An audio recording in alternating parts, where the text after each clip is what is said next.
আজ শালার মাছটাকে আমি ধরেই ছাড়বো রে। হাল্ক কি মাছটাকে ধরতে পারবে?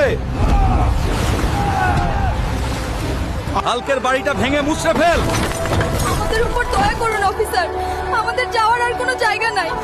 অফিসার, আমরা সব লোন শোধ করে দেব, দয়া করে আমাদের বাড়িটা ভাঙেন না। এক কথাও না, হাল্ক আসার আগেই বাড়িটা ভেঙে ফেলো। বাবা, পুলিশরা আমাদের বাড়িটা ভেঙে দিচ্ছে, তুমি জলদি চলো। কার এত সাহস আমার বাড়িতে হাত দেয়? হাল্ক এত রাগ করে কই যাইতাছে রে?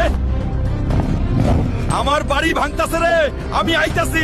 হাল্ক হাল্ক, তুমি একটা কিছু করো, ওরা আমাদের বাড়িটা ভেঙে দিচ্ছে। চিন্তা করো না, আমি দেখতাছি। অফিসার, আমি তো বলেছি 1 মাসের ভিতরে লোন শোধ করে দিব, তাহলে বাড়ি কেন ভাঙতাছেন? তোকে আর সময় দেওয়া হবে না রে। অফিসার, আর একটা দিন সময় দেন, আমি সব লোন শোধ করে দেব। ঠিক আছে, তোকে আর একদিনের সময় দেওয়া হলো। এই একদিনে কি করবি কর।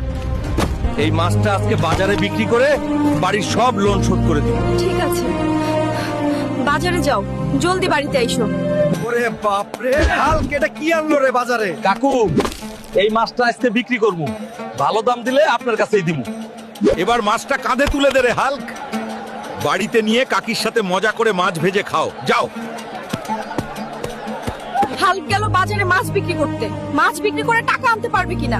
আজকের ওর মধ্যে টাকা ফেরত না দিলে আমাদের বাড়িটা আবার পুলিশ এসে ভেঙে দেবে। হে আল্লাহ। বউ, এই নাও মাছটা বিক্রি করে অনেক টাকা পেয়েছি, এবার বাড়ির লোনটা শোধ করে দেব। হ্যাঁ, এখন আর লোন নিয়ে কোনো ভেজাল থাকবে না। সারাদিন কিছু খেয়ে নি, অনেক খিদে পেয়েছি। এখন আর কোনো চিন্তা নাই। চলো, তোমাকে খেতে দেই।